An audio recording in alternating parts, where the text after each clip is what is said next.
Приветствую вас на канале Раиса Горяченко «Дача, сад, огород, цветы». Более 10 лет я размножаю розы с помощью черенков.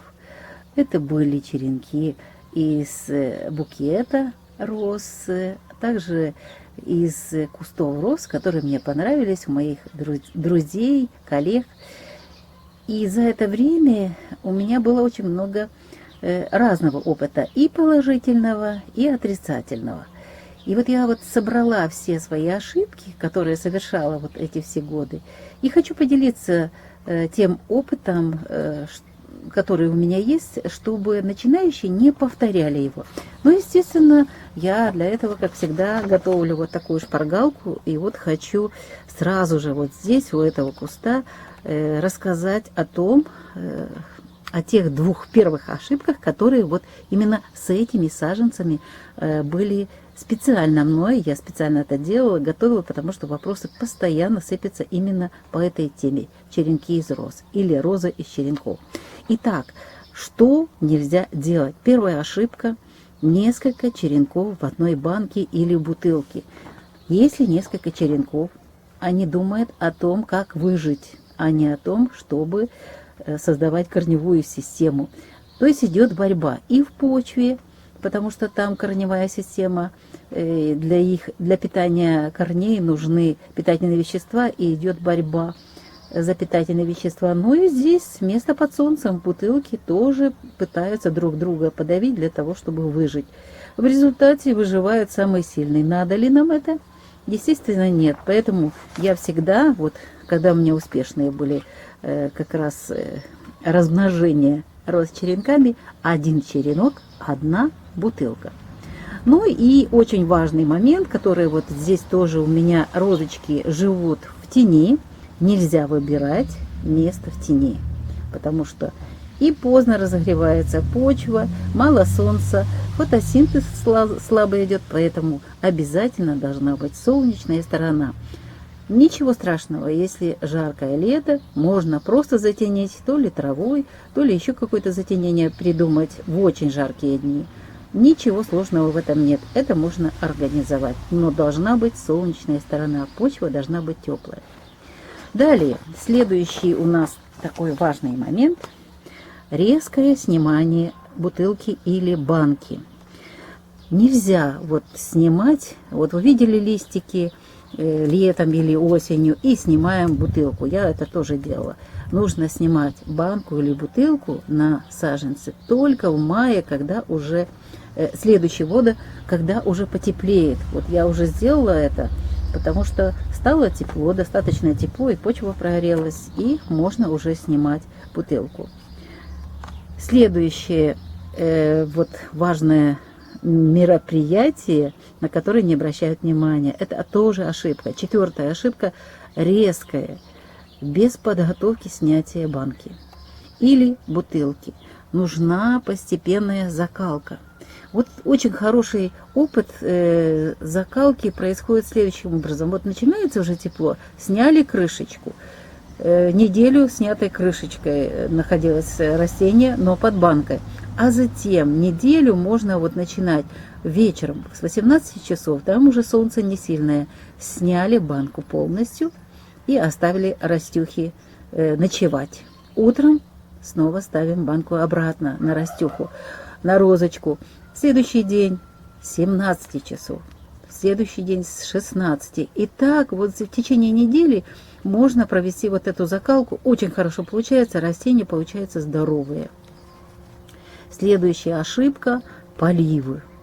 Любим мы сильно поливы, причем поливы даже в плохие дни, в дни воздуха, когда растение дышит. Поливаем и под бутылкой, и вокруг бутылки. И даже зимой поливают растения, когда холодно на улице. Это нельзя делать. Должны быть редкие поливы в теплое время, причем в дни корня. Мы ждем, чтобы там образовались корешки, поэтому в дни корня поливаем редко, но метко. И должна быть, естественно, температура почвы соответствовать температуре воды. Не должно быть контраста. Шестая ошибка – это подкормки в банке. Я так думала, что вот если я буду подкармливать, то, естественно, мои розочки будут быстрее расти. Когда при посадке мы готовим почву, туда оставим кусочки банана, какие-то скорлупу от яиц, еще какие-то органические части, то этого будет достаточно для растюхи, когда уже будет растение формировать корешок. Я не ставлю укоренителей, не сторонник, я все-таки предпочитаю натуральную природу, органическую природу, поэтому подкормки в банке не провожу, когда розочка в банке живет. Далее 7-я ошибка. Очень распространенная. Сняли банку уже, даже закалили и забыли. Ну, можно поливать, а защищать не защищаем. Вот это очень важный момент. Как раз свеженькое растение спешат все вредители, даже тля в первую очередь, на молоденькие юные растения. Поэтому должны быть профилактические опрыскивания аптечными препаратами. Почему? Еще холодно, ночи холодные. И очень хорошо идет перекись водорода и нашатырный спирт. На 5 литров, сразу же свою пропорцию, на 5 литров ставлю 1 столовую ложку нашатырного спирта, 1 столовую ложку, и 10 столовых ложек ставлю перекиси водорода. И опрыскиваю здесь, и подкормочка своеобразная азотная будет по листу.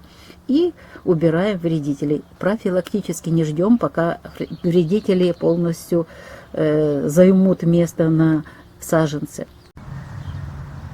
Прежде чем назову 8-ю ошибку свою, я хочу показать, вот и показываю вам тоже розочка из черенка, но она была пересажена и очень рано пересажена, как раз в мае месяце, когда увидела, что вот пошли листики, и я так с комом земли пересадила.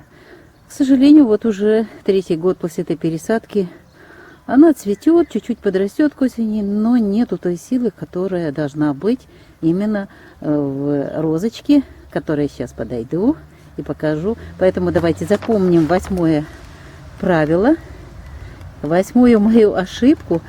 Нельзя спешить в пересаживании саженцев.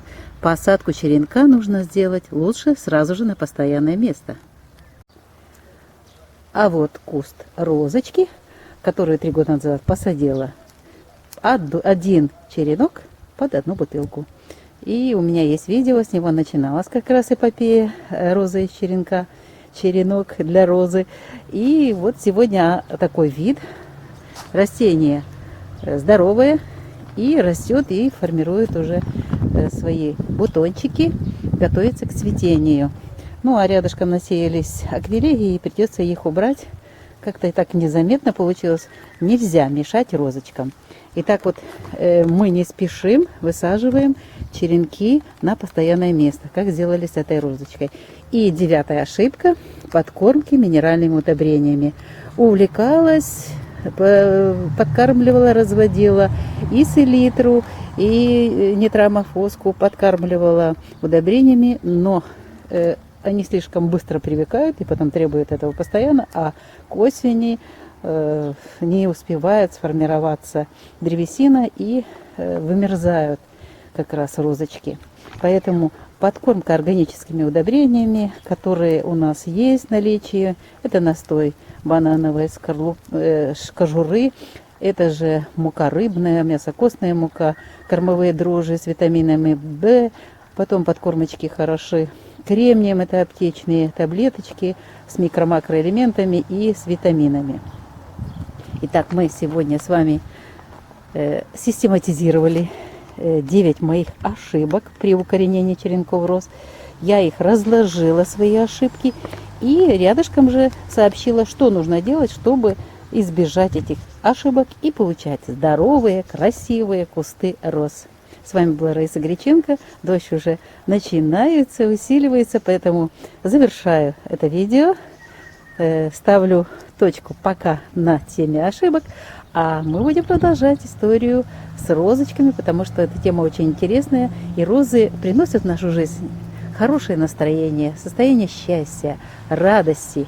И думаю, что у каждого дома должны быть обязательно хотя бы 1-2 куста роз, замечательных цветов. Всего вам самого доброго.